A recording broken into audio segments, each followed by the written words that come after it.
Subscribe now and press the bell icon. Gita ज्ञान दाता ने कहा है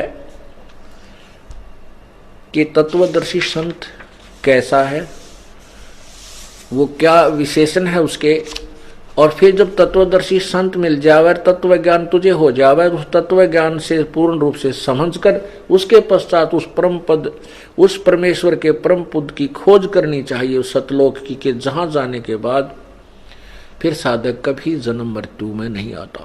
अपनी सतिथि बताते हुए गीता ज्ञान दाता चौथे अध्याय के 5वें श्लोक और 9वें श्लोक में और दूसरे अध्याय के 12वें श्लोक में स्पष्ट करता है अपनी सतिथि के, मैं नाशवान हूं, मेरा जन्म मृत्यु होता है और तू भी, लेकिन अविनाशी तो केवल एक ही परमात्मा है, वहीं हमने पहुंचना है इस सारे ज्ञान को समझकर। गीता अध्याय नंबर 2 श्लोक नंबर 12। न तो ऐसा ही है कि मैं किसी काल में नहीं था, गीता ज्ञानदाता कह रहा था, अथवा तू नहीं था, अथवा ये राजा लोग जो सामने सैनिक खड़े हैं, राजा खड़े नहीं थे, और न ऐसा ही है कि इससे आगे हम सब नहीं रहेंगे। क्या सिद्ध हुआ? गीता ज्ञानदाता कह रहा है कि अर्जुन, तू, मैं और ये सामने जितने राजा लोग खड़े हैं, ये पहले भी जन्म में थे और आगे भी जन्म होता रहेगा अपना, और वर्तमान में भी है।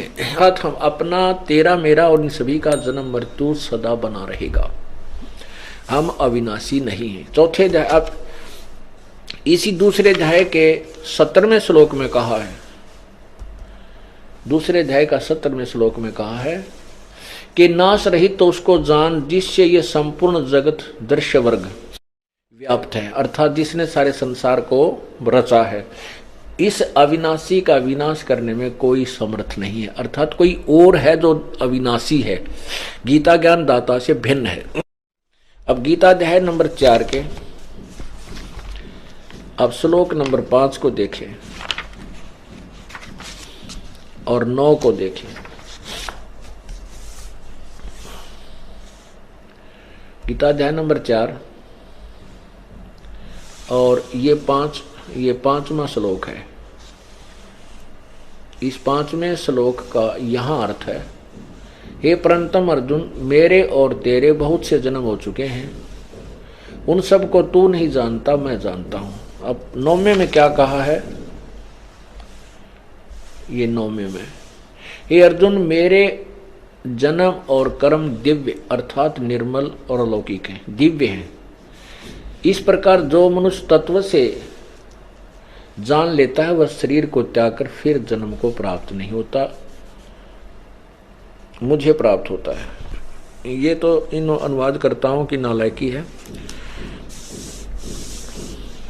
इसका अर्थ ये है कि काल भगवान कह रहा है कि मेरे जन्म और मृत्यु तो होते हैं लेकिन अलौकिक हैं, दिव्य हैं। वो कैसे? जैसे आपको पिछले सत्संग में भी समझाया था कि 7 ब्रह्मा की मृत्यु के बाद एक विष्णु की मृत्यु होती है, 7 विष्णु की मृत्यु के बाद एक शिव की मृत्यु होती है, जो इस ब्रह्म का, ज्योति निरंजन का, गीता ज्ञानदाता का पुत्र है।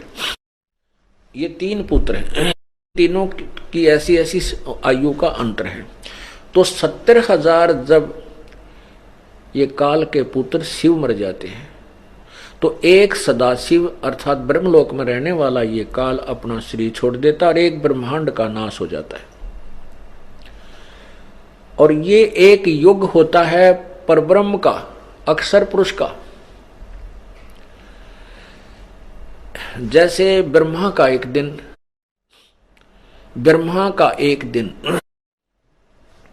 1008 चतुर्युग का होता है, उसको हम सीधा 1000 युग लेते हैं, चतुर्युग 1000 चतुर्युग लेते हैं। और एक चतुर्युग में 43,20,000 वर्ष होते हैं, ये अपने वर्ष। ये मानव के जो वर्ष हैं ये 43,20,000 एक चतुर्युग यानी 4 युग में, सतयुग, त्रेता, द्वापर और कलयुग, इन चारों में 43,20,000 वर्ष होते हैं। ऐसे 1008 चतुर्युग का ब्रह्मा का दिन, इतनी ही रात्रि। इसको हम लमसम लेते हैं तो 1000 चतुर्युग का दिन, इतनी ही रात्रि, 30 दिन रात का एक महीना, 12 महीने का वर्ष और 100 वर्ष की ब्रह्मा की आयु, 100 वर्ष की। ऐसे 7 ब्रह्मा की मृत्यु के बाद एक विष्णु की मृत्यु, 7 विष्णु की मृत्यु के बाद फिर एक शिव की मृत्यु, ऐसे 70,000 शिव की मृत्यु के उपरांत एक ब्रह्मलोक में रहने वाला ये काल अपना शरीर, इसकी मृत्यु होती है ऑटोमेटिक। इसका जन्म फिर किसी मां से नहीं होता, ये अपने आप एक निर्धारित समय पर इसका ऐसे ही शरीर बनता है उस परमात्मा के द्वारा, कबीर परमेश्वर द्वारा। ऐसे दुर्गा का विनाश होता है, दुर्गा का फिर ऐसे शरीर बनता है। ये दोनों युवा रूप में प्रकट हो जाते हैं, फिर से ये सृष्टि अपने दूसरे ब्रह्मांड में जाकर के नए सिरे से ऐसे ही रचते हैं। रजगुण ब्रह्मा, सदगुण विष्णु, तमगुण शिव जी की उत्पत्ति करके फिर एक ब्रह्मांड को चलाते हैं। तो जो इस एक ब्रह्म की मृत्यु हुई, गीता ज्ञान दाता की मृत्यु हुई, ये एक युग हुआ परब्रह्म का, अर्थात अक्षर पुरुष का। अभी गीता अध्याय नंबर 15 के श्लोक 16 और 17 में आपको अक्षर पुरुष और क्षर पुरुष और ये परम अक्षर ब्रह्म, परम अक्षर पुरुष, पूर्ण परमात्मा की महिमा समझ में आओगी। तो ये जो एक युग हुआ परब्रह्म का, एक काल की मृत्यु होती है जब उसका एक ब्रह्मलोक में जो एक ब्रह्मांड का विनाश होता है, तब एक युग होता है परब्रह्म का। ऐसे ही 1000 युग का परब्रह्म का दिन, इतनी ही रात्रि। नोट चतुर्युग, यहां चतुर्युग नहीं है। चतुर्युग केवल ब्रह्मा के दिन और रात में आता है और परब्रह्म के अंदर केवल युग होता है। 1000 युग का परब्रह्म का दिन, इतनी ही रात्रि होती है। ऐसे ही 30 दिन रात का एक महीना, 12 महीने का वर्ष और 100 वर्ष की अक्षर पुरुष अर्थात परब्रह्म की आयु होती है, उसका भी विनाश होता है। अब इसके लिए आपको 8वें पवित्र गीता जी अध्याय नंबर 8 का सहयोग लेना होगा। किसको समझने के लिए?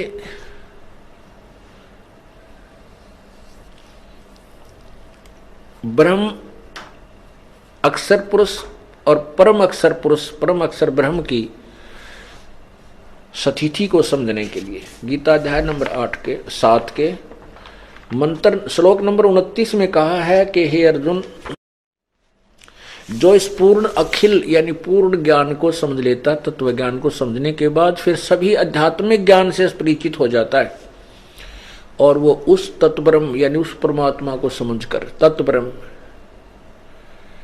को समझकर फिर जन्म मृत्यु से छूटने का ही प्रयत्न करता है। ये देखिएगा अध्याय नंबर 7 के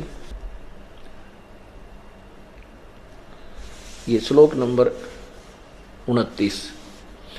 जरा मरण मोक्षाय माम आश्रित्य यतन्ति ये ते ब्रह्म तत् विदु कृत्स्नम अध्यात्म कर्म च अखिलम।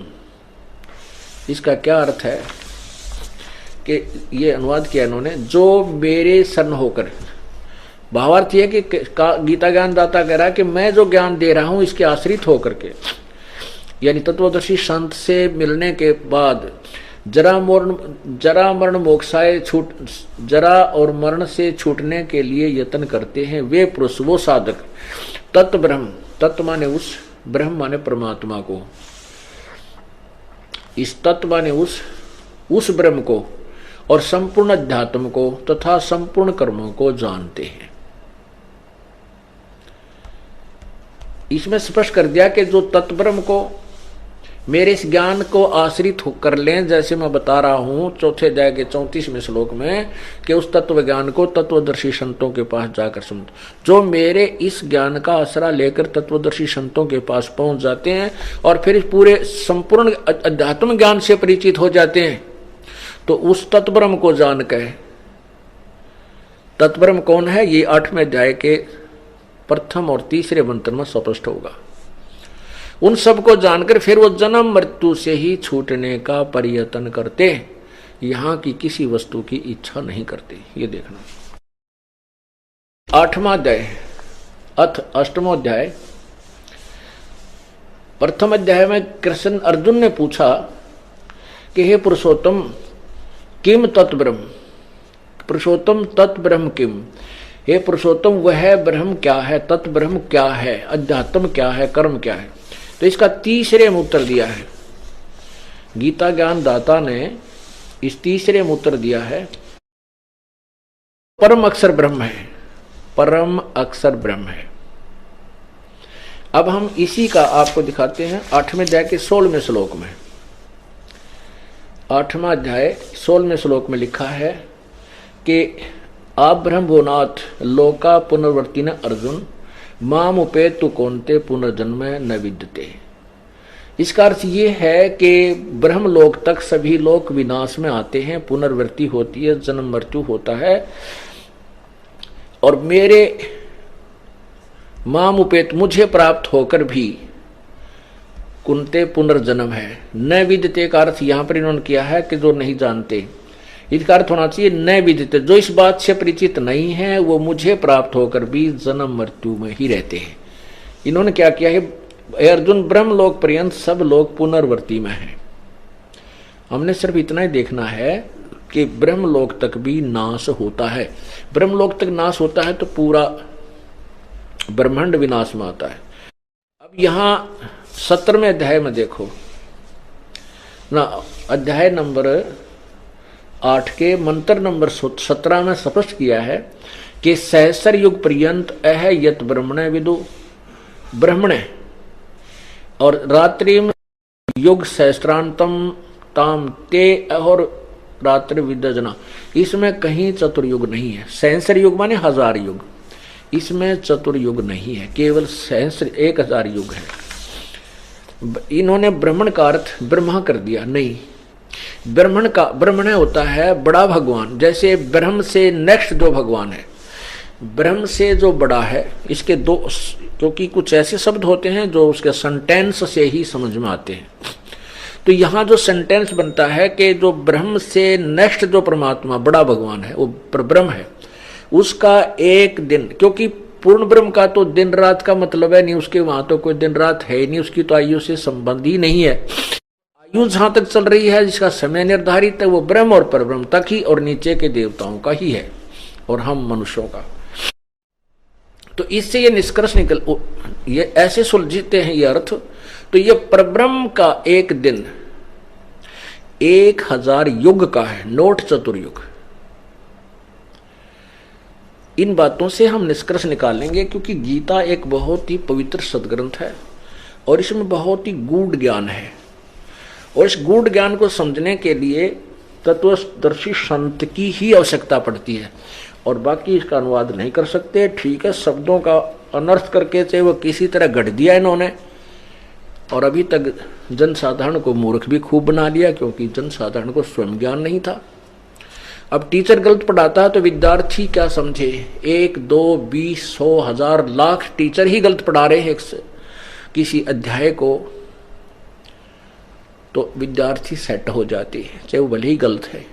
अब जो तत्व, जो सही टीचर आता है फिर उसको ठीक कराता है, फिर उनके सामने प्रत्यक्ष करता है, तो वो उसको ठीक समझ लेते हैं। तो इसमें इस परब्रह्म का एक दिन 1000 युग का है और इतनी ही रात्रि होती है। और कहते हैं जो इस प्रकार उस सब ज्ञान को समझता है, दिन रात को जानता है, वो हो सही ज्ञान का, यानी ज्ञान के जानने वाला है, इस काल के विषय में परिचित है। इसका अर्थ ये है।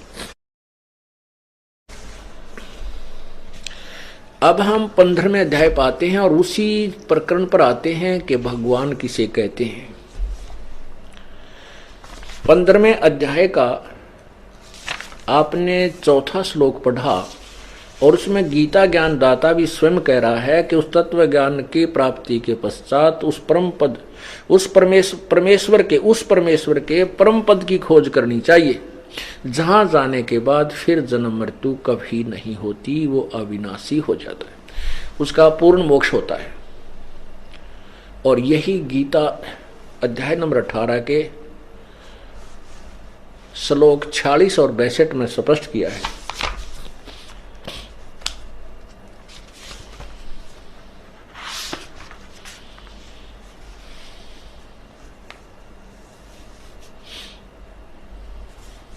ये देखना गीता अध्याय नंबर 18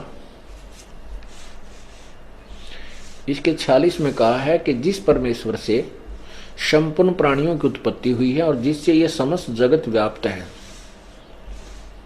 उस परमेश्वर की अपने स्वाभाविक कर्मों द्वारा पूजा करके उस परम सिद्धि को प्राप्त हो जाता है। 18वें अध्याय के 62वें श्लोक में कहा है,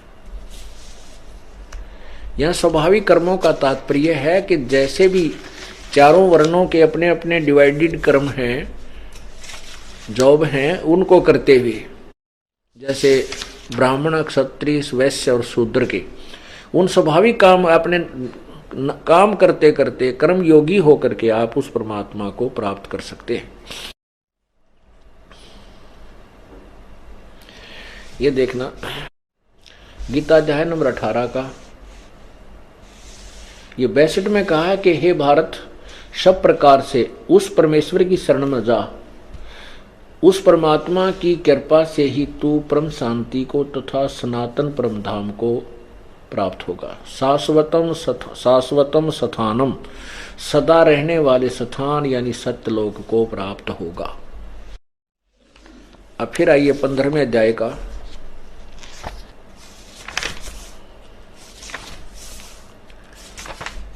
ये 15वें अध्याय का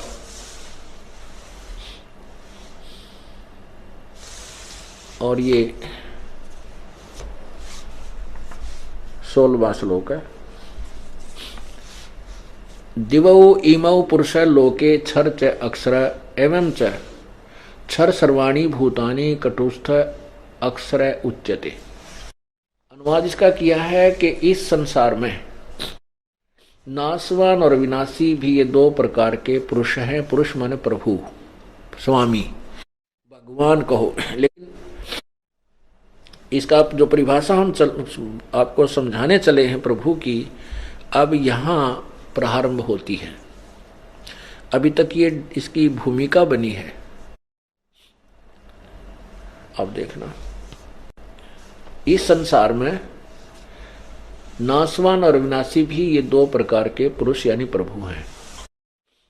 और संपूर्ण प्राणियों के इन्हीं के लोक में संपूर्ण प्राणियों के शरीर नाशवान है और जीवात्मा अविनाशी कहा जाता है। अब ये अक्षर पुरुष और क्षर पुरुष ये क्योंकि ये जो पुरुष है, देव जो पुरुषों हैं, इनको हम यहां लगा सकते हैं। ये क्षर पुरुष और अक्षर पुरुष, क्षर पुरुष माने ये ब्रह्म और अक्षर पुरुष माने ये परब्रह्म, भी दो प्रकार के परमात्मा हैं, प्रभु हैं।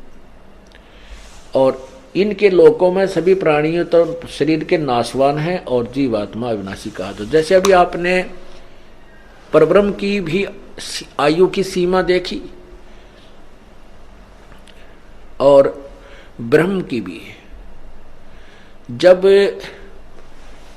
परब्रह्म का एक दिन समाप्त होगा 1000 युग का, चतुर्युग नहीं, ब्रह्म का, ब्रह्म का, परब्रह्म का, अक्षर पुरुष का जब एक दिन समाप्त होगा जो 1000 युग का होगा। एक युग आपको बताया कि 70,000 त्रिलोकीय शिव की मृत्यु के बाद एक काल मरेगा जो एक ब्रह्मलोक में रहता है। वहां 3 रूप में रहता है, ब्रह्मा, विष्णु और शिव रूप में। ऐसे ही उसी अवधि से वहां वो अपना ब्रह्मा वाला शरीर छोड़ता है, ऐसे फिर विष्णु वाला छोड़ता है, लास्ट में वो शिव वाला शरीर छोड़ता है। तब एक ब्रह्मांड का विनाश होता है और परब्रह्म का यानी अक्षर पुरुष का एक युग होता है। ऐसे 1000 युग का जब परब्रह्म का दिन समाप्त होता है तो 21 ब्रह्मांड का विनाश होता है। इस परब्रह्म, इन ब्रह्म के काल के 21 ब्रह्मांड का विनाश हो जाता है। और ये सभी प्राणी परब्रह्म के लोक में अलग अलग स्थान पर रख दिए जाते हैं, उनके कर्म अनुसार अलग अलग वहां रखे जाते हैं।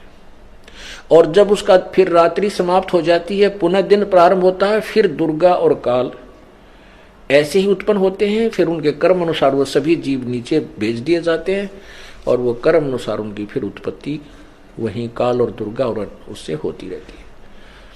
ऐसे ये फिर शुरू हो जाता है। तो ये होया कि परब्रह्म की भी मृत्यु है, क्योंकि 100 वर्ष परब्रह्म की 100 वर्ष की आयु है अक्षर पुरुष की, लेकिन वो वर्ष बहुत लंबे चौड़े, इसलिए इसको भी अक्षर पुरुष कह दिया, लेकिन वास्तव में अक्षर पुरुष नहीं, अवास्तव में अविनाशी नहीं है ये, क्योंकि इसका भी नाश होता है। जैसे एक ये चाय पीने का प्याला होता है सफेद सा बना हुआ मिट्टी का, ये तो क्षर पुरुष और उसके प्राणियों की सती थी मानो, और स्टील से बना हुआ जो पात्र हो, प्याला हो, कप है, वो समझो परब्रह्म यानी अक्षर पुरुष की सती थी, उसका शरीर उसके प्राणियों की सती थी। लेकिन स्टील को भी जंग लगेगा, अंत में इसका विनाश होगा, लेकिन उस मिट्टी, उस चीनी सफेद प्याले की तुलना में वो अविनाशी यानी काफी स्थायी नजर आता है भी, लेकिन वास्तव में अविनाशी नहीं। वास्तव में विनाशी जो है सोना है, गोल्ड है, धातु, इसका विनाश नहीं होता, इसको कोई जंग नहीं लगता। तो इसी प्रकार पूर्ण परमात्मा जो है वो वास्तव में अविनाशी है, और ब्रह्म यानी क्षर पुरुष, परब्रह्म यानी अक्षर पुरुष, ये नाशवान है।